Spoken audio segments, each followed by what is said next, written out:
WWE Elimination Chamber 2013 pay-per-view review. The pay-per-view just went out there a little while ago. As far as my thoughts this show, I thought this was a really good pay-per-view from WWE. WWE has started this year off with two really good pay-per-views, possibly great pay-per-views. The Royal Rumble was really entertaining. Tonight's show I thought was even better than the Royal Rumble. I mean, you had CM Punk versus The Rock in a rematch. In my personal opinion, their match tonight at Elimination Chamber was better than their match of the Rumble. Even though I enjoyed their match of the Rumble, I thought tonight's match was, at least in-ring wise, was probably a better match. Now, the stuff they did at the Royal Rumble might have been booked a little better, and obviously, seeing The Rock, end the reign of CM Punk, obviously that match had more, impact as far as the outcome. This one, obviously, everyone knew that, Rock was going to retain the title. Everyone knew The Rock was going to win at the Rumble, too, as well. But this was a great match with CM Punk and The Rock. Really good main event.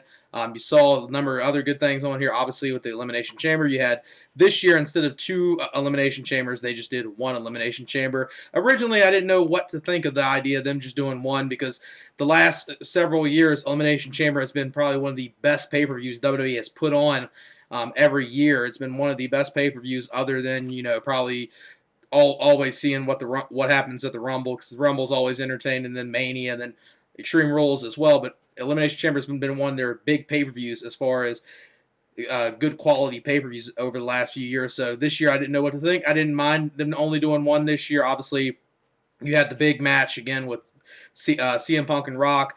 Maybe I would have liked seeing them in the Rumble, but I did enjoy seeing the rematch, and that was great. The Chamber match on here was really entertaining, really good.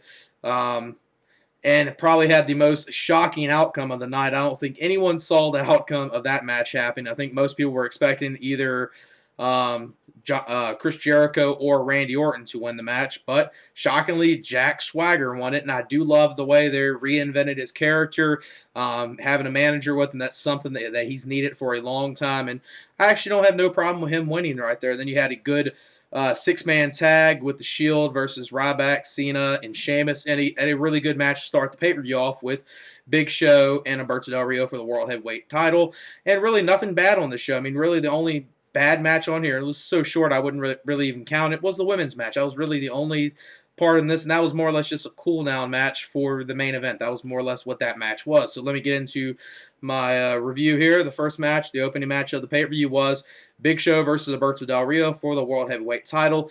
This was a really good way to start the pay-per-view. The crowd liked it. These two have really good chemistry. I'm not that much of a Big Show fan, but Big Show does really good with guys like Alberto Del Rio, and Rey Mysterio, and obviously the late great Eddie Guerrero. He kind of works really well with the smaller guys, the guys that kind of have a lucha background. So him and Alberto had really good chemistry. They worked very well with each other. Another good match here, probably better than their Rumble match. And just really good stuff here. A good way to start it off. And Alberto Del Rio wins this match after Big Show ends up tapping out of the cross arm breaker. So Alberto Del Rio retains the title. And about 3 1/4, 3.5 star match. Good way to start the pay-per-view. Then after this was Antonio Cesaro versus The Miz for the U.S. title. This was probably their best actual pay-per-view match, because this time you actually got to see them in the ring for more than just a few minutes for a pre-show match. So they actually did more things in this match. Really, really good back and forth action. I think this is a good mid-card feud. It's not like these two are putting on the most incredible matches for a mid-card U.S. title feud, but they're at least somewhat entertaining matches. They're not bad, and I think they do have some good chemistry with each other. And this was a really entertaining match. Nothing great, but a good match nonetheless. A good, solid match. And Antonio Cesaro wins this match via disqualification. You had The Miz. He was trying to put in the figure 4 leg lock onto Antonio Cesaro. Antonio Cesaro was fighting it off. And then the way that they at least played it off, Miz dropped the knee and basically kneed Antonio Cesaro in the nuts. Played it off that it was an accident. Obviously, with Miz's character, you can take it either way, but obviously they played it off it was an accident, so that was disqualification. So we'll probably see these two in a match at WrestleMania, because these two, like I said, it's a good mid-card feud. It's a good thing to do with the U.S. title right now. Antonio Cesaro is great with the title. Obviously, I know with the fans, as far as, the fans, they really haven't bought into him, but this is at least a solid, mid card feud, and obviously it's going to be continuing with the way this ending in disqualification with Antonio Cesaro retaining the title. About 2 1/4, 2.5 star match. Good solid match nonetheless though. Then the next matchup was the Elimination Chamber match. This was whoever won this match got the shot for the World Heavyweight title at WrestleMania. This consisted of Jack Swagger, Kane, Mark Henry, Randy Orton, Daniel Bryan, and Chris Jericho. Started off with Daniel Bryan and Chris Jericho. Great way to start it off. Great back and forth action. Started off with them two. Then after them two, you saw Jack Swagger be the third person out there. Then Kane came out next. Then Randy Orton. And then Mark Henry came out there. So there was no eliminations until everyone was out there. When Mark Henry came out there, ran roughshod, knocked everyone out, and I did not expect to see what Mark Henry did in this match. Mark Henry actually eliminated both members of Team Hell No, Daniel Bryan and Kane. He first eliminates Daniel Bryan with the world's strongest slam, and then shortly after this, not that much longer after this, he eliminates Kane. So he eliminates both members of them, so he has a strong showing right when he comes in there. Thought they would have done a little more with him and Kane, but obviously, that thing right there, I guess they wanted Henry, with this pretty much being his, pay-per-view return, they wanted him to look really strong, and he did. Not a huge fan of Henry, but I gotta say he did okay in this match. Then after he eliminated them two, a little before this, earlier in the match, when Mark Henry came out there, he slammed Randy Orton through the glass, so Randy Orton was pretty much out of here until what happened up next.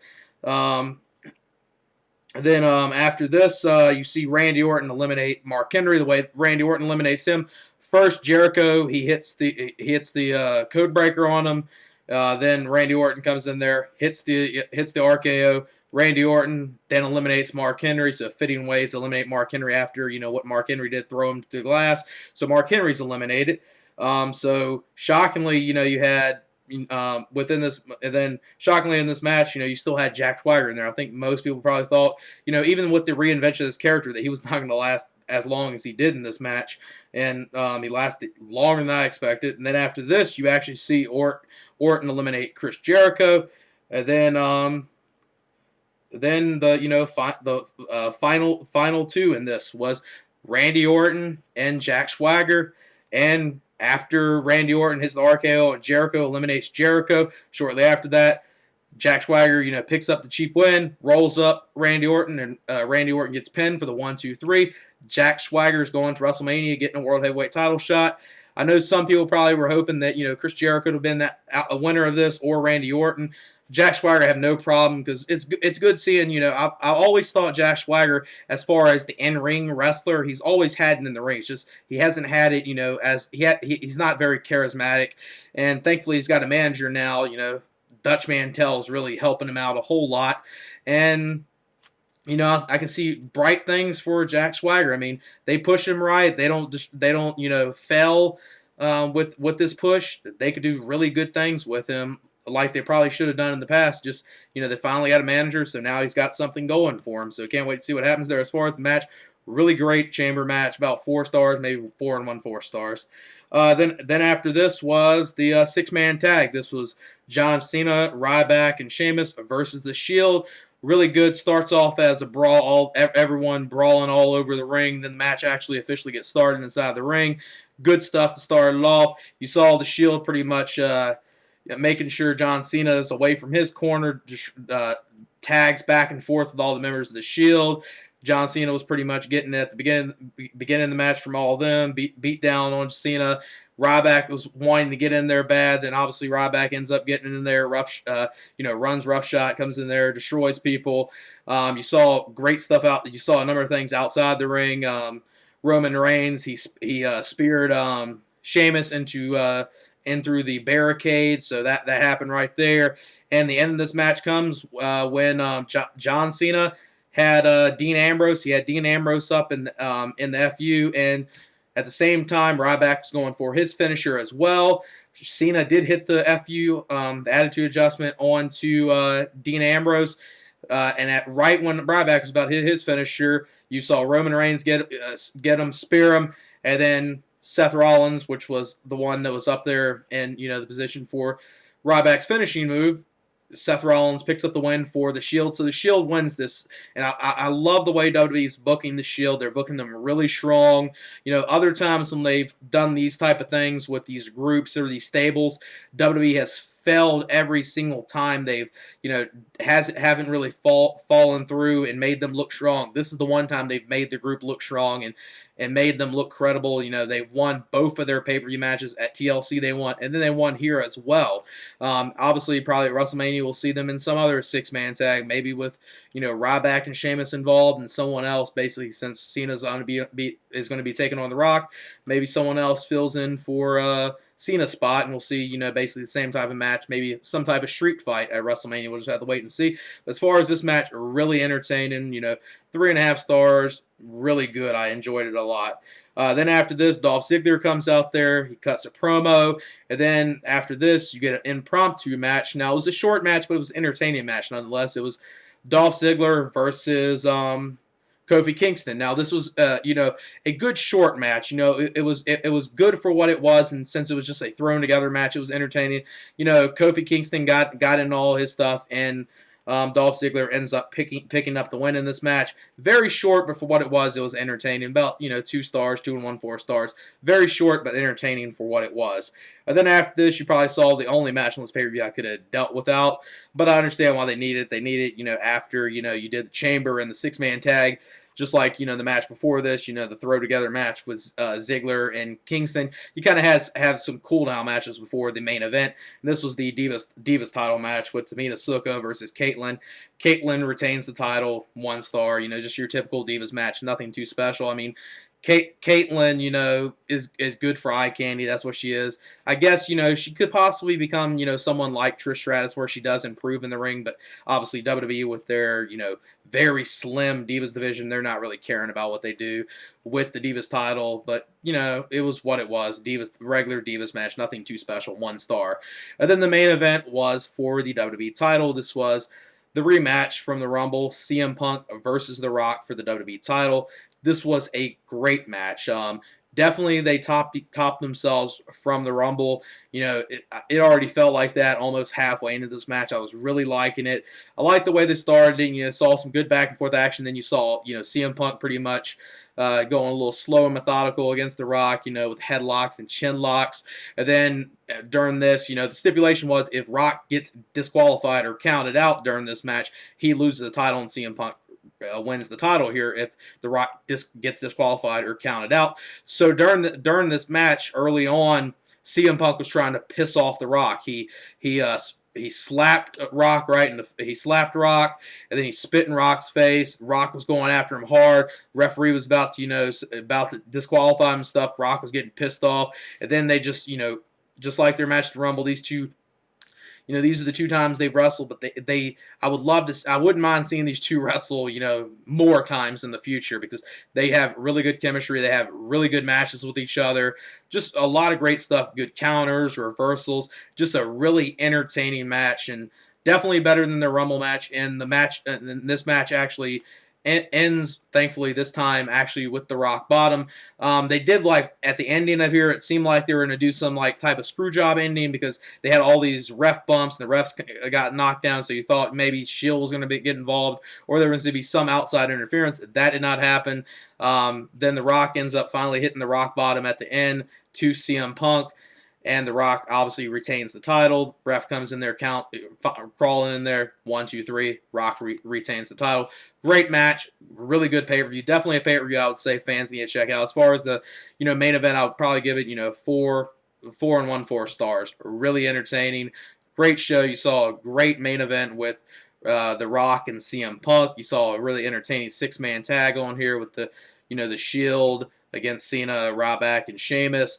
A good opener, and the Chamber match was really good, and I don't think that was the one thing on here, at the Rumble you had the very predictable outcomes. I don't think anyone predicted going in this pay-per-view that Jack Swagger would be walking out, as the #1 contender for the World Heavyweight title going into WrestleMania. So, at the Rumble, you had predictable outcomes. This on the most of the matches you somewhat did, but you definitely didn't have that with the Elimination Chamber match, because Swagger wins that, and I love his new direction with his character, and thankfully they got a manager with him. I hope all the best for him, because Swagger's been someone I've always liked a lot in WWE, and now thankfully with someone that actually can help him out on the mic, and someone like that's as good as Dutch Mantel, that's going to be some really good stuff, and hopefully they just keep following through with this, and can't wait to see what they do with him in Mania. I mean, I know some people might think, he's not worthy of being in the world title match for Mania, because, they just recently not reinvented his character. So some people might be saying they're pushing him a little too quick, and if they push him too soon, then the character, is going to lose all his energy, and he's not going to have anything. But we'll have to wait and see. But definitely a good pay-per-view. Overall, I'll give the show about 8.25 out of 10. Definitely a must-see pay-per-view. And that's it for my WWE Elimination Chamber 2013 pay-per-view review. All right, peace.